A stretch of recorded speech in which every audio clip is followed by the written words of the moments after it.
Now, Prime Cabinet Secretary and CS for Foreign and Diaspora Affairs, Mudavadi, has assured families of fallen soldiers who died in the line of duty that they will be adequately compensated. Mudavadi noted that during the last January 2023 cohort recruitment, 6 widows and 3 orphans were absorbed into the police service. Mudavadi further added that the qualified widows, widowers, orphans, and the next of kin will continue to be considered in the subsequent recruitments.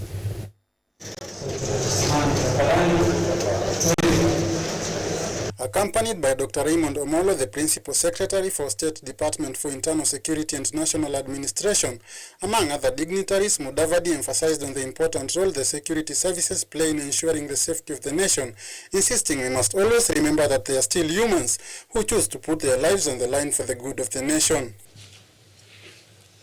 Society sometimes forgets that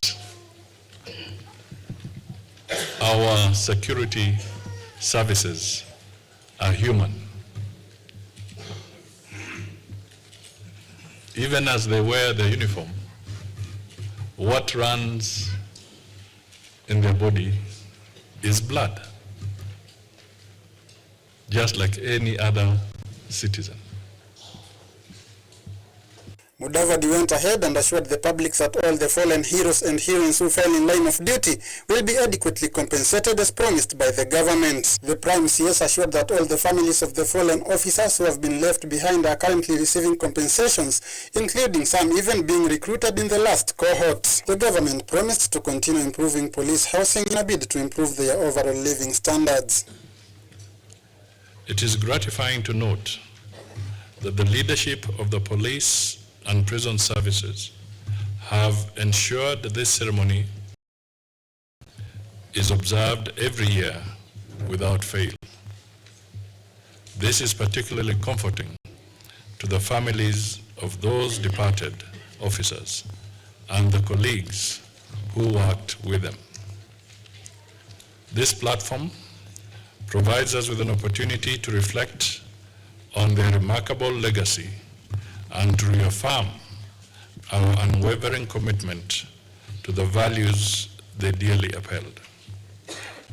Their dedication inspires us to continue serving our country with integrity, resilience, and deep sense of duty to improve. The Principal Secretary for Internal Security and National Administration, Dr. Raymond Omolo, on his part, affirmed that the Interior Ministry is carefully following on the commitments that President Ruto made, singling out the Veterans Bill, which he said was on advanced stages guaranteeing retired officers a dignified life after service. As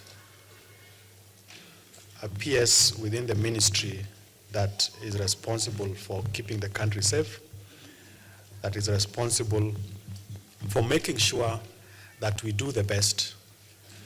His Excellency the President made certain commitments, and we are following through on those commitments.